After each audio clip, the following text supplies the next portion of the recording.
Everybody, I'm Paula Smith, and thank you so much for tuning in, clicking on this video.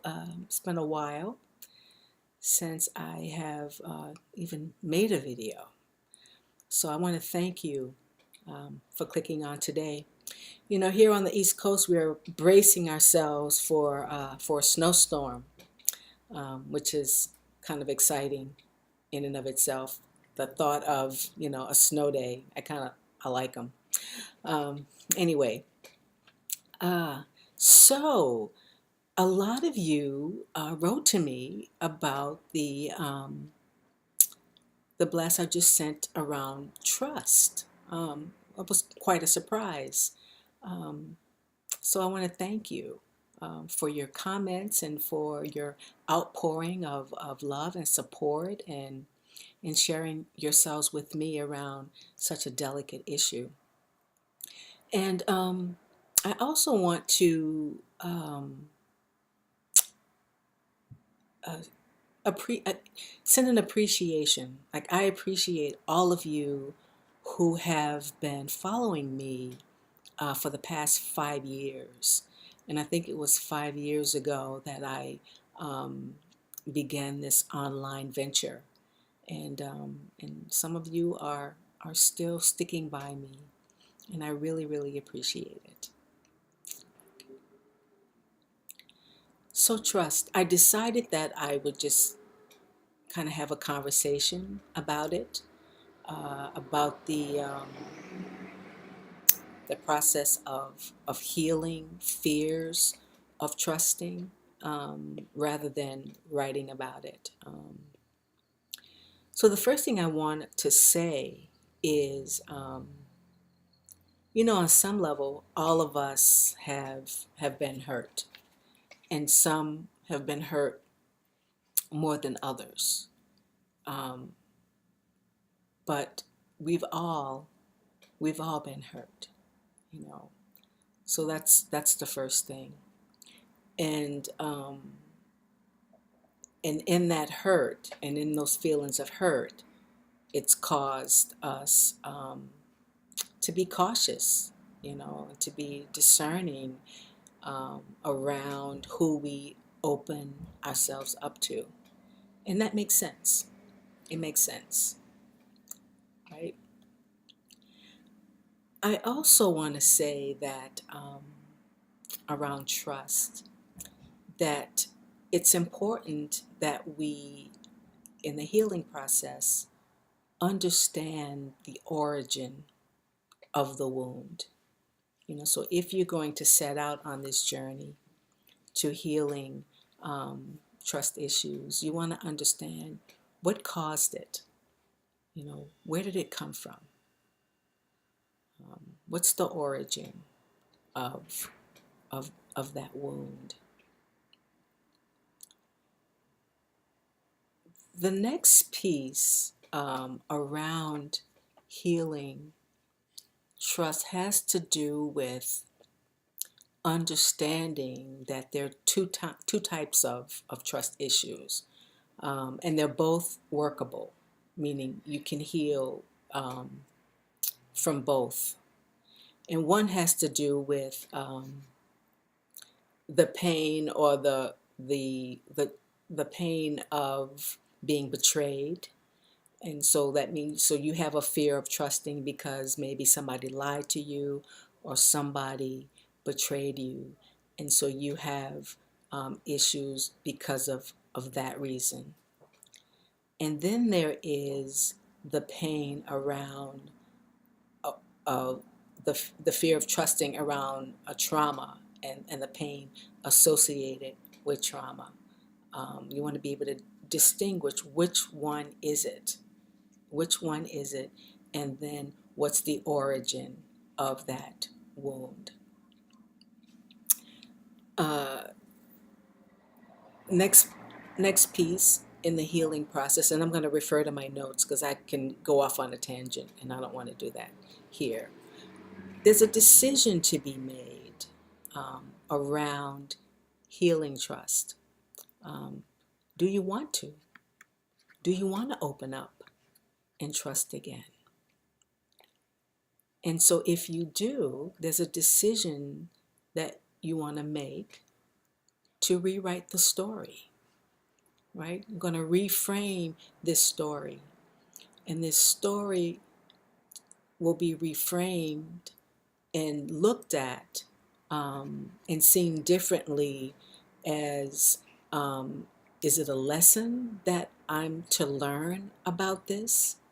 You know, what is this trying to teach me about myself, about my life? What are my lack of trust issues trying to teach me about myself, about others, about life, about the divine in my life? And or is it a blessing? You know, is it a blessing that this happened to me? So either way, the reframe is about growing. It's about having this opportunity. This pain has happened to me. This deep, deep pain has happened to me. And now I get to decide. I get to decide that I'm going to grow from it. I get to decide that I'm no longer going to stay stuck in it. I'm no longer going to feel trapped by it, but I am going to let go of feeling victimized, even though maybe I was. Maybe I was.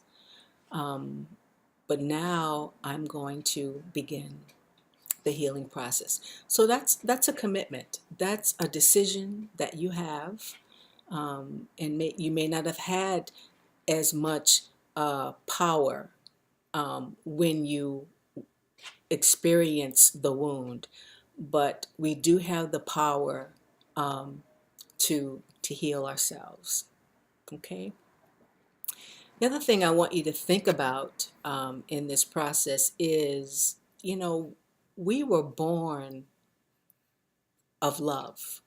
That our innate being, the core of our being, is love. And it may be blocked. We may not have felt that for a long time. You know, it may be covered over with our pain, with frustration, with hurt.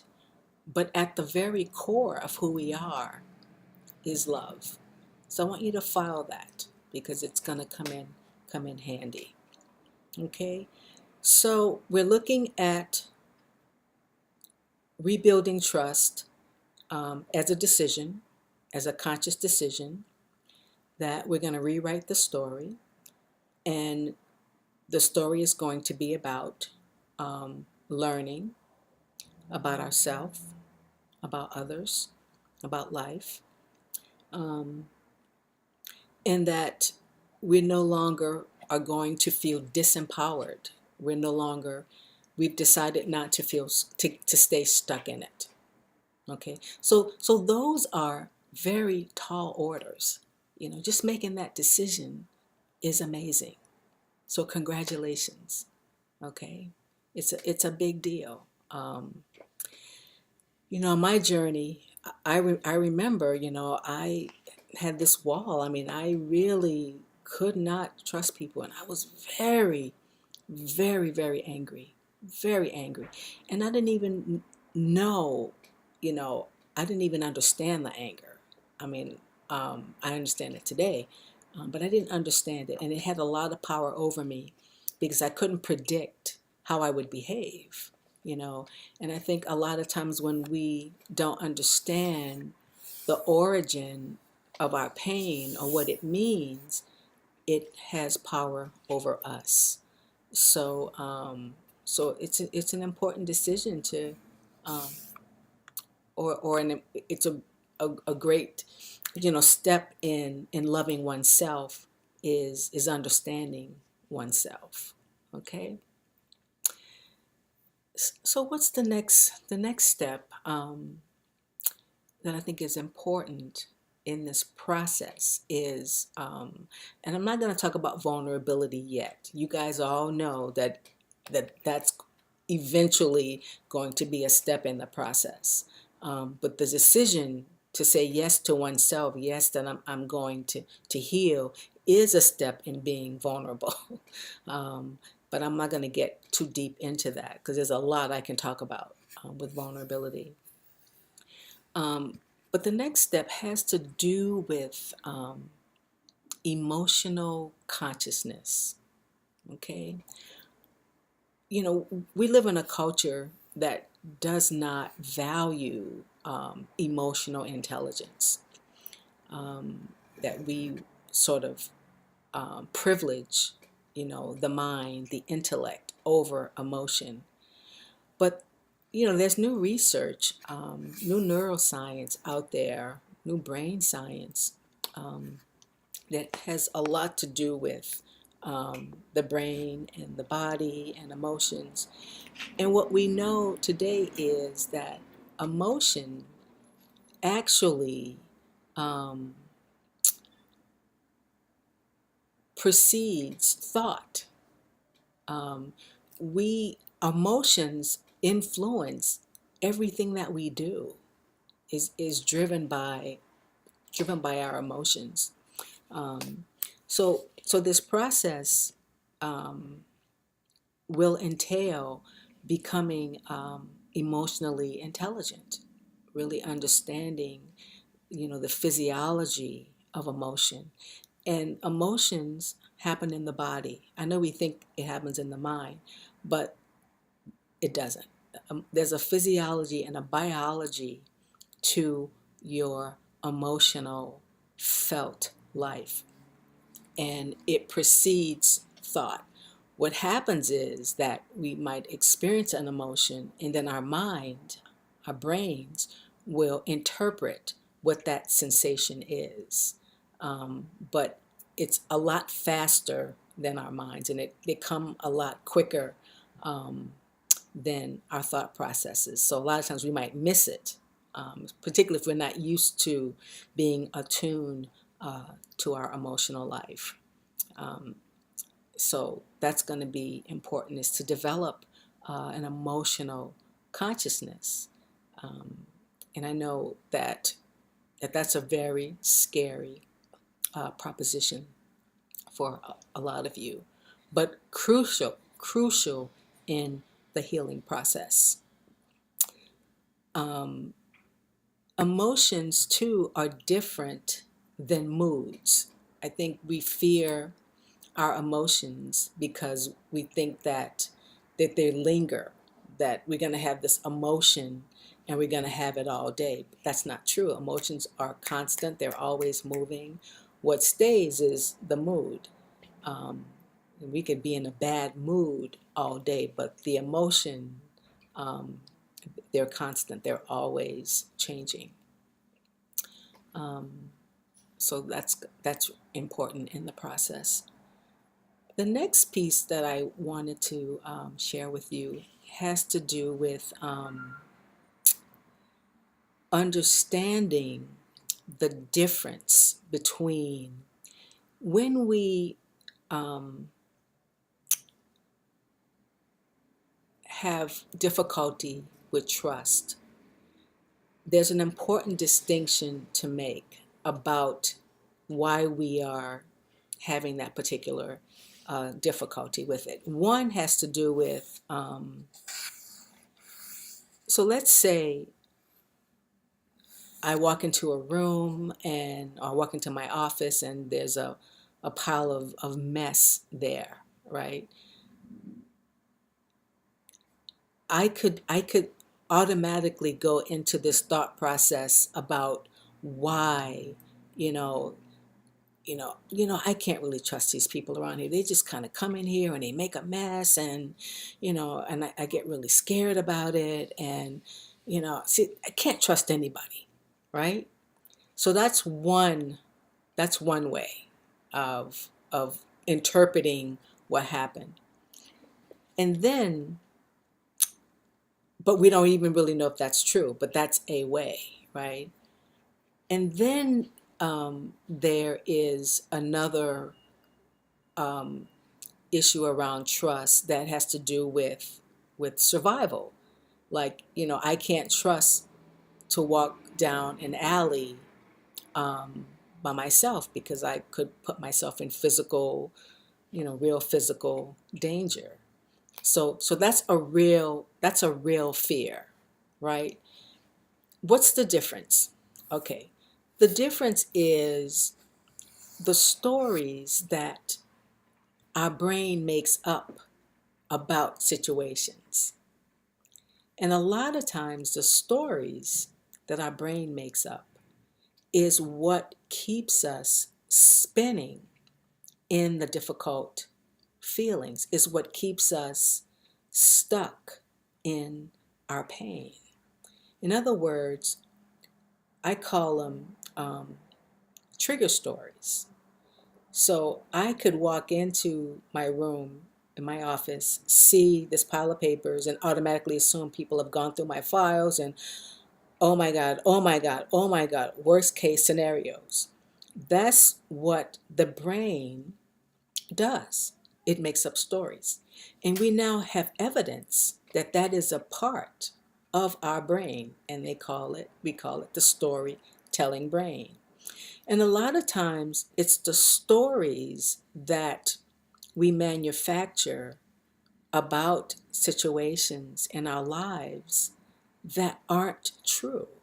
In other words, it's the stories that keep us stuck in our fear, and it doesn't allow us to take the risk to move past that fear and perhaps challenge it to see if it's really true.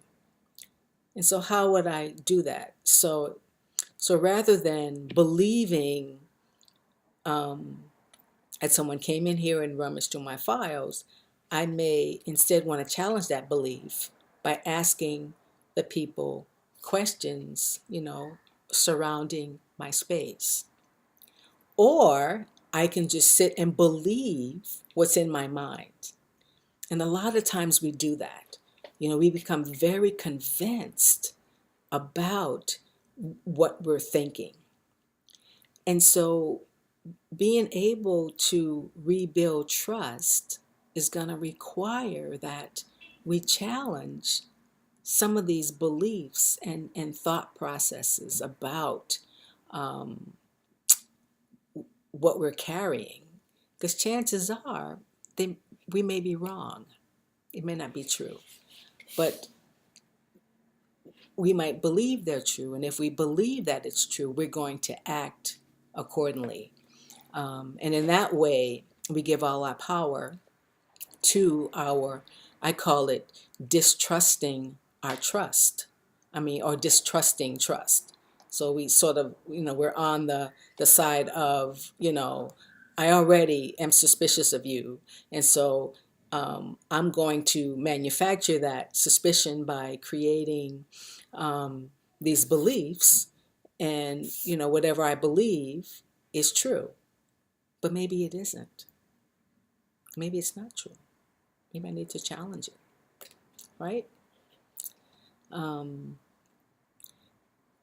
So we have to have the willingness to be able to challenge our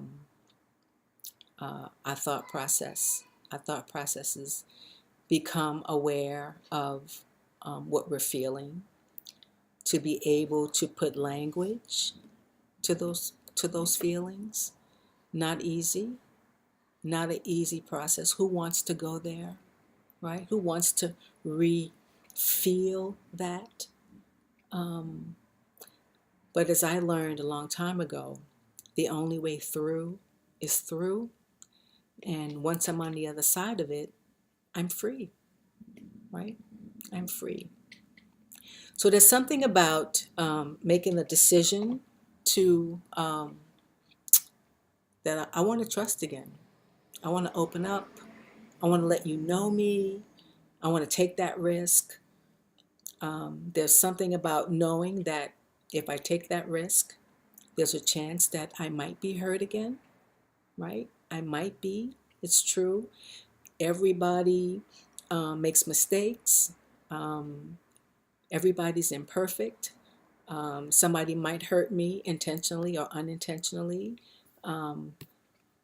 And and that's a fact. It's a risk. It's a risk. It's like playing the stock market. I might win, I might lose. It's a risk, and I'll get through it.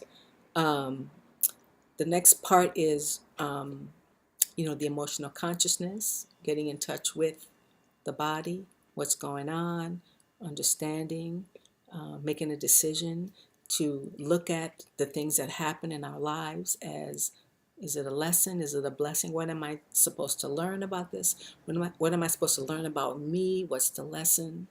Um, what is my pain? What is my pain here teaching me? If my pain could speak, right? If my pain could speak, what is it saying to me, about life? Um, there's another step in being able to differentiate. Is the fear, is the pain really happening, right? Is whatever I perceive this person going to do to me, is it really going to happen? Or is it a story that I'm making up and that I believe is true? If I believe my story, it will determine how I behave, right?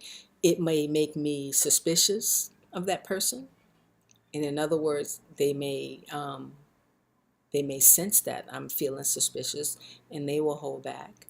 Um, if I believe that it's going to happen, I'm going to look for it. I'm going to look for it, um, and I'll see it. Believe me, whatever we look for, if we're looking for a problem, if we're looking for, someone to um, disappoint us, we'll find it. We'll find it. Um, so, so you want to be able to distinguish whether or not I'm manufacturing it or whether or not it's really happening. Um, and the biggest part in this, is the decision. Is the decision.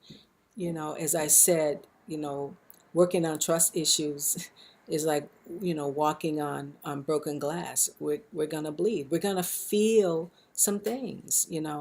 We have, well, I have, um, my pain. I had a real beautiful, decorated, thick wall around me, and nobody was getting in.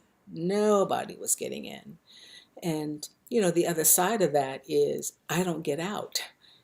I stay stuck. And, if I stay stuck long enough, um, I'm not going to feel like doing a whole lot, because it takes a lot of energy to keep um, ourselves locked up.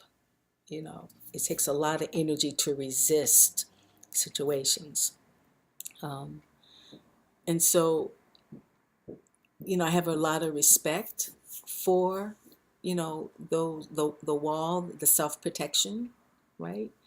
And the way to take down that wall is very slowly, with someone that you trust, um, consistently, um, and a day at a time. That's my whole thing, is everything happens a day at a time.